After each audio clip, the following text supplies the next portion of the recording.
ওই যে আজকে আমাদের রাত্রের ডিনার, সবাই বসেছে, কেউ ভেজ খাচ্ছে কেউ নন ভেজ খাচ্ছে, সব আলাদা আলাদা আছে।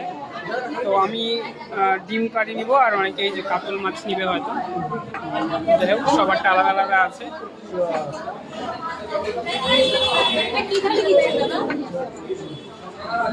এক টেবিলে তো জায়গা হবে না, ওই আমাদের বাকি যে 3 জন আছে ওরা ওখানে বসেছে।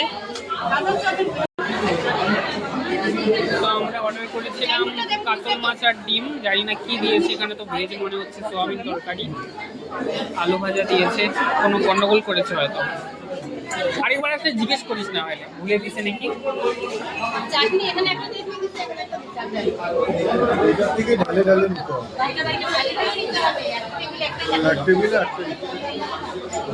আমাদের মিলিয়ে টিলিয়ে জিজ্ঞেস করে কনফার্ম করতে হবে, একজনের থালা অন্য থালেও দিয়ে দিতে পারে, মনে হচ্ছে কোনো একটা গন্ডগোল হয়েছে। তো আজকে যে রাতে আমরা ডিনার করলাম নবান্ন রেস্টুরেন্টে। তো ভেবেছিলাম জাস্ট ভিডিও করব একটা ব্লগ, মানে দেখাবো না নামটা রেস্টুরেন্টের, বাট জানানো দরকার, কেন কি আমি যদিও ফুড ব্লগার নই বা খাওয়ার সম্পর্কে অতটা খুব ধরা আমার উদ্দেশ্য না। নর্মালি আমরা গেস্ট হিসাবে পুরীতে এখানে এসেছিলাম, খাওয়া দাওয়া যদি থার্ড ক্লাস বলি মানে তো তৃতীয় শ্রেণী, কোন ক্লাস বলবো আমি জানি না, মানে এরকম অভিজ্ঞতা আমার হয়নি। আমি আগেও বলছি আমি ফুড ব্লগার না, এতটা নিখুঁত খুদ বা ভালো মন্দ আমার বিচার নেই, একটা মিনিমাম যেটা হয় সেটাও এখানে নেই। এখন জানি না ব্যস্ততার কারণে কিনা, খেলাম একদম জঘন্য অভিজ্ঞতা, কোনো ফিডব্যাক কি ফিডব্যাকের থেকেও মানে খারাপ। থালা দিয়েছে, থালার মধ্যে হলুদের স্পটের দাগ, এটা একটা গেল।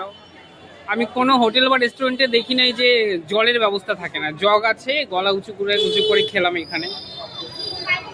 এই কর্তৃপক্ষ যদি হোটেলের দেখে তো দেখবে ভিডিওটা, শুধরানোর চেষ্টা করবে।